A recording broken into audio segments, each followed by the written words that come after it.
In this episode of DU Nation, we journey to Southeastern Massachusetts to meet Steve O'Brien Jr., the owner of Copley Fine Art Auctions. Over the course of several days, we explored the Elizabeth Islands, cast lines for striped bass, and immersed ourselves in the deep passion for the outdoor lifestyle near the heart of America's hometown.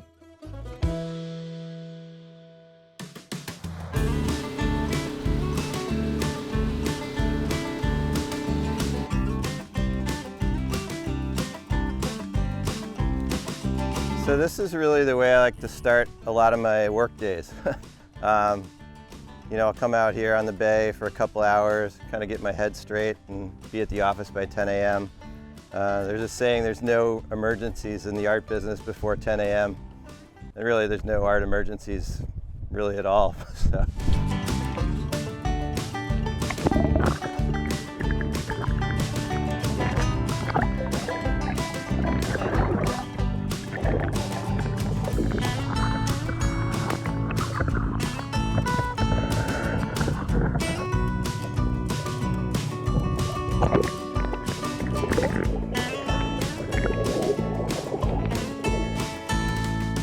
Steve's story began on the tidal marshes of New England. It was here that his love for the outdoors and his commitment to conservation took root. My first word that I ever spoke was the word duck, so you could say I was slightly doomed from the get-go. I was really fortunate. My father and my uncle were incredible sportsmen, and my uncle was heavily involved in conservation. So much of his time was spent making sure that we have these wild spaces to go to, have these duck populations that we can use as the tremendous resource that they are. Two migrating species, the American black duck and the striped bass, have been central to Steve's life and have led to countless adventures and friendships that have shaped his journey. For today's adventure, we joined up with Steve's close friend, Captain Joe LeClaire, as they navigate the waters of Buzzards Bay in pursuit of the elusive striped bass.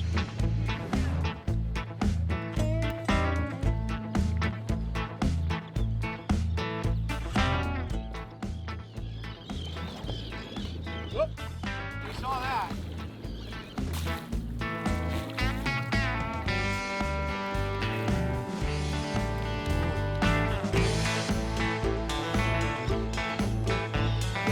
One thing about fly line that's super annoying, if there's any person that can invent the non-tangling fly line, they're gonna make billions and billions of dollars, because that's really the bane of a fly fisherman's existence. You can stretch it, you can pull on it, you can coil it just right, but it's amazing how many times right in the right moment when you really want it to all come together, something like that happens. So there's a bunch of similarities between hunting and fishing, which really appeal to me. The two pursuits are very similar. I mean, you've got all these elements that come into play, lots of variables, and you've got to figure them out on the fly.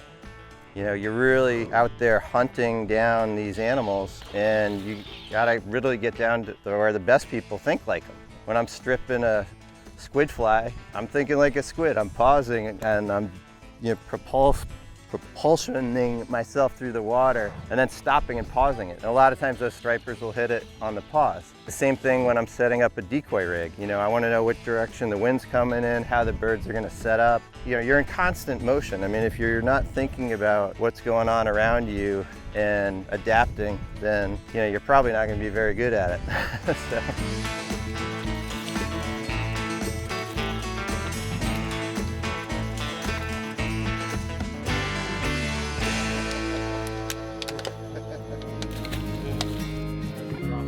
Steve's passion extends beyond the water's edge.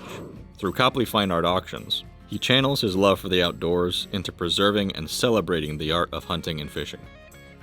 So here at Copley Fine Art Auctions, we specialize in the best in American sporting art, especially things like decoys that you can touch and feel, put on the shelf, pull out during the season and hunt over if you want. We sell decoys for just a few $100s up to over $1 million for Masterworks. And we don't sell the most decoys. Rather, we maintain a focus on the very finest examples regardless of the price point. Pretty much everything we sell is about 1850 to contemporary. In our 20 years in the auction business, we've set many of the world records for top sporting artists and decoys. We'll x-ray virtually every decoy that comes in. We use UV lights to inspect the surface. This shared passion runs deep amongst the Copley team, even with their newest additions. Everyone here has been super welcoming and they're really eager to pass off all the incredible knowledge they have. I'm hoping to become a decoy expert, a painting expert, a reel expert, everything I can during my time here. Steve and I worked on a book called Elmer Kroll, Father of American Bird Carving. Kroll was a pioneering early decoy carver, and he's still a top maker today. This is why Steve and I felt like a book on him was long overdue.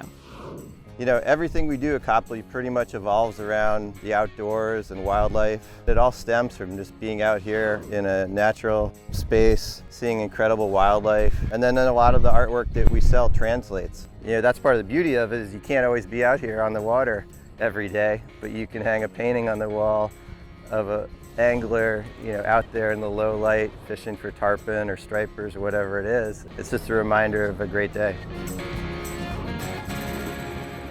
After a successful day on the water, we sailed to Clark's Island, where we joined a gathering of Steve's longtime fishing and hunting buddies. Old friends reconnected, swapped stories, and celebrated their shared love for the outdoors. They even brought me in on the fun. Rumor has it you've never tried an oyster before. I have not. All right, let's make sure we get this on film.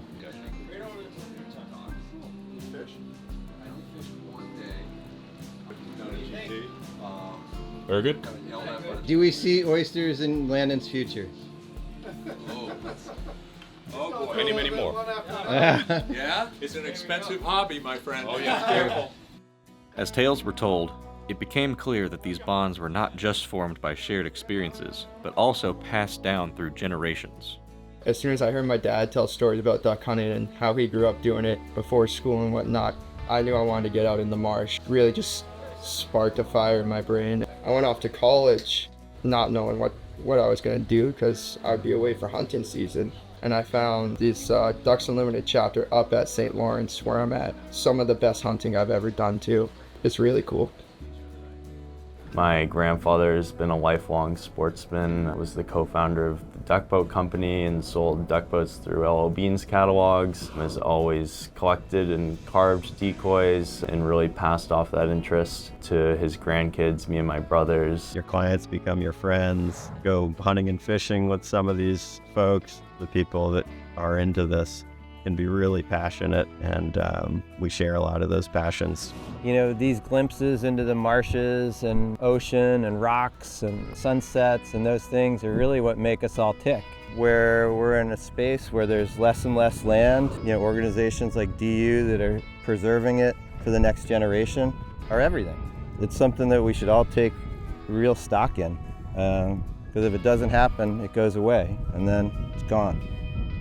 Hunting, fishing, and everything in between. Copley Fine Art Auctions stands as a beacon for those who cherish these traditions, reminding us that the conservation of our wetlands is not just important, it's essential.